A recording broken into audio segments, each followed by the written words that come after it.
My name's Carolyn Watson, and I am Vice President of Global Philanthropy for the J.P. Morgan Chase Foundation. And I want to welcome you and thank you all for joining us this evening. The topic tonight is women's economic empowerment, and we are joined by an esteemed panel of guests, some from here and some from far away.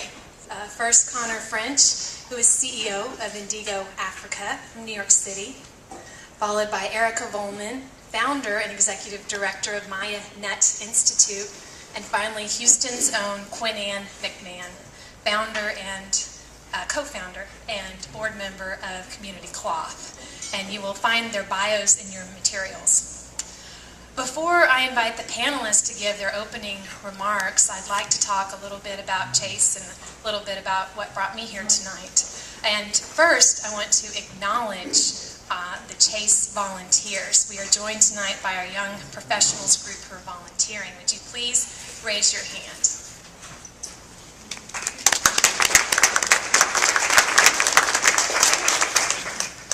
So Chase is proud to be a sponsor of this event. We're a global company, and every year we award over $200 million in cash to causes around the world.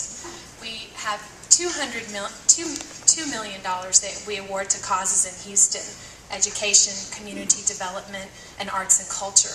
But that $200 million in cash places us in the top 10 of U.S. corporate philanthropists. So we're proud to have our name associated with this event. So, like many of you, we have various influences that shape our thinking about women's economic empowerment. Books, movies, friends, personal experiences, professional experiences. And two books in particular have really shaped my thinking about this topic. And I'll tell you a little bit about it. First one's called Material World, A Global Family Portrait. Y'all might have heard of this book. It was published years and years ago, and it came about by this photojournalist who had an idea. He was thinking about the Madonna song, Material World, and as he began following that thread, he realized that as a photojournalist, he covered famines and wars, but he never covered what families were really living like in other countries. And so the seed of this idea was born to find 30 statistically average families in 30 different countries, take a team of people to their homes, get to know them, and picture them with all their worldly belongings in front of their homes. And he did just that. And they went everywhere from Ethiopia to Cuba to Iceland, and the place that they selected in the United States was our own Pearland, Texas. So there's a family from Texas in there. This book went on to be an internationally acclaimed bestseller.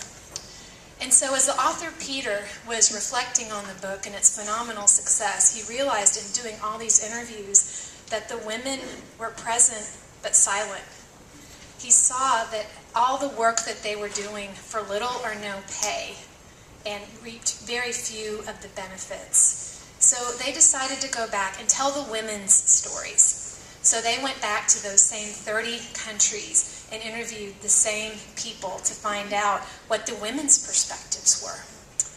So one interesting thing that they did was show the book to the women during the interview process. They showed the first book, Material World, and they asked the women to look at the pictures and find out, get their impressions on other people's experiences in the countries. And I want to share with you what they thought.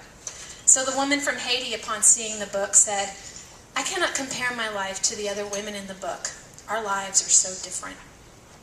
From Guatemala, a woman said, "I would like the other women to know that I am a good weaver and I have a good, tranquil family." From the lady from Bhutan, "I like the life of the American family. They have very good property," which I like as a Texan. That's my Texan pride coming out. But the one that struck me the most was a woman named Henki from Albania, 38 years old, 4 children, one with special needs. Henki had a high school diploma and 1 year of technical college. She spent 3 hours a day finding wood because that was their main source of fuel, not to mention all the hours doing laundry by hand, taking care of a special needs child. So here's what Hanky said. I would like to say to these women, watch what I could do if I had what you had in your life. But the possibility was never given to me to have the kind of life that you are leading. So that's what tonight is about. It's about possibility, but it's also about putting powerful tools in the hands of women, the tools of education, capital, both financial and social, and seeing what kind of rewards that they reap for themselves, their children, their communities, and their country. So with that, I invite the first introduction from Connor.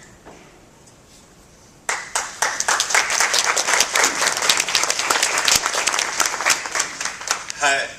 How many people in this room have heard of Indigo Africa? All right. So that's our founder is here, so I hope that that's an improvement upon a few years ago. So Indigo Africa is a 501c3 nonprofit social enterprise that empowers women artisans in Rwanda through market access and education.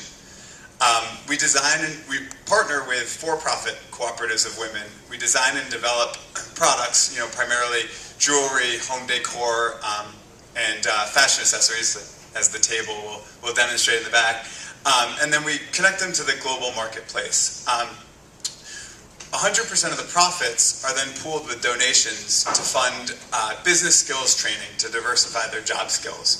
So the two parts of the economic empowerment model sort of put together is that revenue from product sales generates income so that women can meet their and their families' basic needs now, while at the same time the training programs are providing an educational pathway to sustainable financial independence. To break down kind of the market access piece, we really sell along sort of three channels within the export market. The first is retail. It's shop.indigoafrica.org for anyone who's interested. And so we sell on an e-commerce site.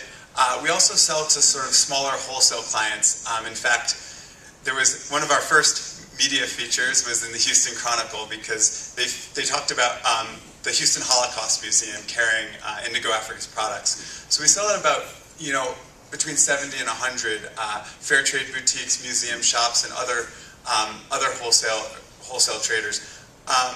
The final one, and perhaps what we've become best known for, is these really large-scale wholesale relationships or more design collaborations where we've worked with Anthropology, JQ, Nicole Miller, and some upcoming New York jewelers like Danny Joe and Pamela Love.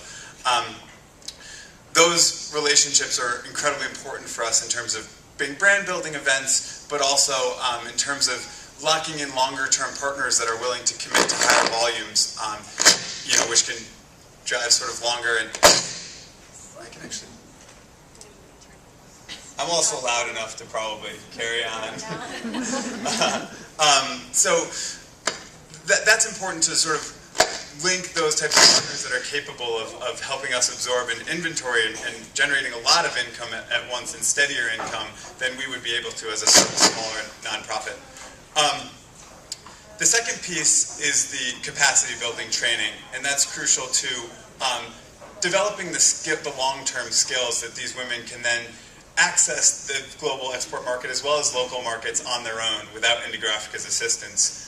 The core part of that program is business management and entrepreneurship, where we teach everything from some more basic concepts like how do you form your cooperative to more advanced things like microfinance preparedness or SWOT analysis.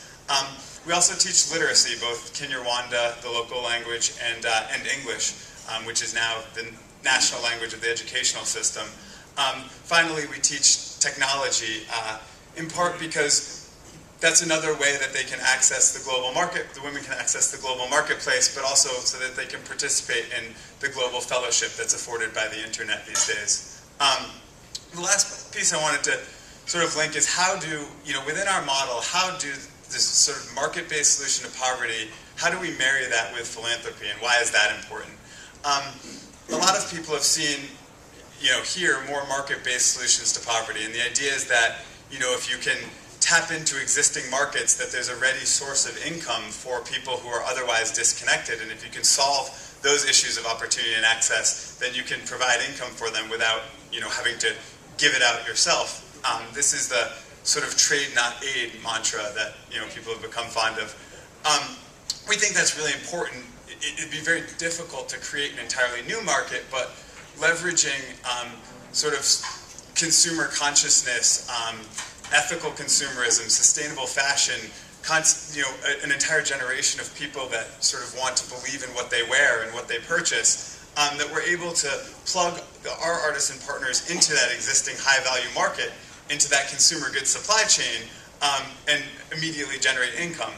However, there's still a need for philanthropy, because traditional philanthropy is really the catalyst, whereby we can help give them the tools to access the commercial goods market on their own. So without education, it may be trade not aid, but it's still going to be trade not aid, but heavily reliant on a third-party intermediary like Indigo Africa. And so we're trying to, at the same time, build capacity within our artisan partners so that they're able to move beyond needing an intermediary or anyone like us in between. And as I'm always fond of saying, Indigo Africa's model with respect to any cooperative of artisan women we work with is to put ourselves out of business.